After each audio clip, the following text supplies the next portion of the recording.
Now, days after the humiliating security breach in Tehran that enabled the assassination of Hamas's political leader Ismail Haniyeh, Iran has arrested more than 24 people, including senior intelligence officers, military officials and staff workers. But the question, of course, remains, who actually betrayed Iran?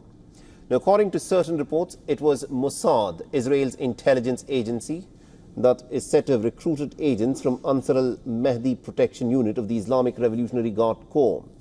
Now, it is the wing that is responsible for the safety of high-ranking officials inside and outside of the country, as well as the protection of state and religious buildings. The agents were entrusted with the job to covertly smuggle explosives into the guest house where Haniyeh was staying approximately 2 months ago. The bombs were planted in not just one, but 3 rooms where the Hamas leader was expected to stay. Thereafter, the operatives had sneaked out of the country and from a distant land detonated the explosives that killed the Hamas leader. However, the Iranian Revolutionary Guards have refuted these claims. The IRGC said that a short-range projectile had killed Hamas chief. In their statement, the Guards said that this projectile was fired outside of the Israeli Ismail Haniyeh's accommodation in Tehran. They further claimed that this projectile's warhead weighed about 7 kilograms. It caused a strong explosion inside the accommodation of Ismail Haniyeh, which resulted in his death. The IRGC has further added that this is a clear-cut case of an Israeli terror attack that was carried out inside the Iranian state with the help and blessings of the United States.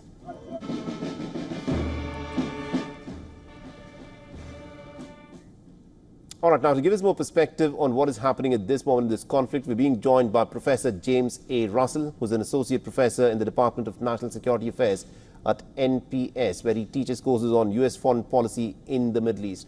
Professor, thank you very much indeed, sir, for joining us on this broadcast on WION. Now, in the aftermath of the assassination of Ismail Haniyeh, there's been a lot of talk in terms of how Iran is likely to respond to this. What do you think will be the nature of the Iranian reprisal? Well, I think we're in for some version of the replay that we saw a couple of months ago, in which Iran feels compelled to try to do something. This is yet another direct provocation by the Israelis. And sooner or later, Iran is going to have to respond very forcefully. The last time around, they telegraphed that they were going to be attacking Israel with drones. The United States, of course, deployed forces to the region and intercepted most of those drones. Israel is playing with fire here. And I regret to say that the United States is being dragged along behind it and is saying and doing all of the wrong things.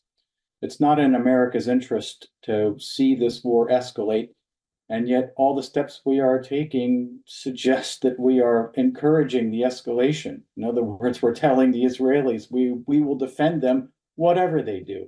It's just absolutely crazy. It's interesting that you point out about the nature of American involvement in this. Now, the last time round, the Iranians carried out a reprisal against the Israelis' foreign attack that the Israelis had carried out on the Iranian embassy in Damascus. The Iranians fired 300 drones and rockets. America at that time, under Joe Biden, of course, had said that America would not take part in any Israeli retaliation. What do you think would be the American stance this time around? Because it is very crucial as to what the Americans do in this crisis. You're absolutely right in this. And all I can do is point to the Secretary of Defense's announcement of the United States moving forces into the region to back up the Israelis. The implication is that the United States will become directly involved if this circumstance between Israel and Iran, and let's not also forget Turkey, of course. The Turkish president came online a few days ago to say that they feel compelled to respond in some way, shape, or form. We are in a terrible situation of multiple uncertainties that could cause escalation into a wider and very dangerous regional war. A regional war, we should all be clear, and your viewers should all be clear. This is all circumstance that's been created by the Israelis and their genocidal war of ethnic cleansing in Gaza, right? That's how this has all come about. And I should hasten to add that the United States has enabled this with money and with arms and with limitless political support, and has been played mercilessly. President Biden and Secretary of State Blinken have been, they've been the puppets of that Netanyahu is playing with. It's a real embarrassment for the United States to watch this debacle unfold. Now, a lot of people are in fact saying that one of the reasons as to why Ismail Haniyeh was assassinated in Iran was to try draw an Iranian response to that would then bring in the Americans. Because at this moment as we speak, Benjamin Netanyahu faces serious charges of corruption. If the war in the Gaza Strip were to end, then he would be prosecuted for those charges of corruption, which would mean the end of his political career. Is this escalation happening by the Israeli Prime Minister so that he can elongate his political career? I can't answer that question, of course. I don't know what the calculations of Benjamin Netanyahu are about his political future. I can only say that as an observer that closely watches the region, is that Benjamin Netanyahu has long sought a wider regional war, right, between Israel, its neighbors, and the Iranians, of course. And what he really seeks to do, of course, is to involve the United States in that war. And the mystery to me as an observer of this is what he can expect to accomplish, right? The IDF could not defeat Hamas.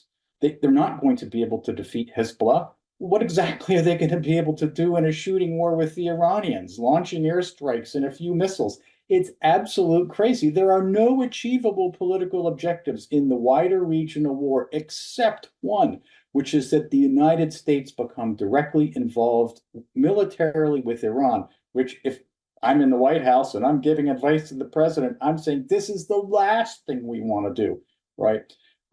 And yet the American president says and does nothing. And instead we have, again, bellicose statements and troop movements coming out of the Secretary of Defense, which is exactly the opposite of what we should be doing. We should be discouraging escalation. We should not be telling the Israelis we are going to defend them, whatever they do, however ridiculous their provocations and illegal their provocations are. We're going to be there to defend them. It's utter madness. I think you've summed it up beautifully there. Thank you very much indeed, Professor James Russell, for joining us and getting us that perspective. Thank you very much. For all the latest news, download the WION app and subscribe to our YouTube channel.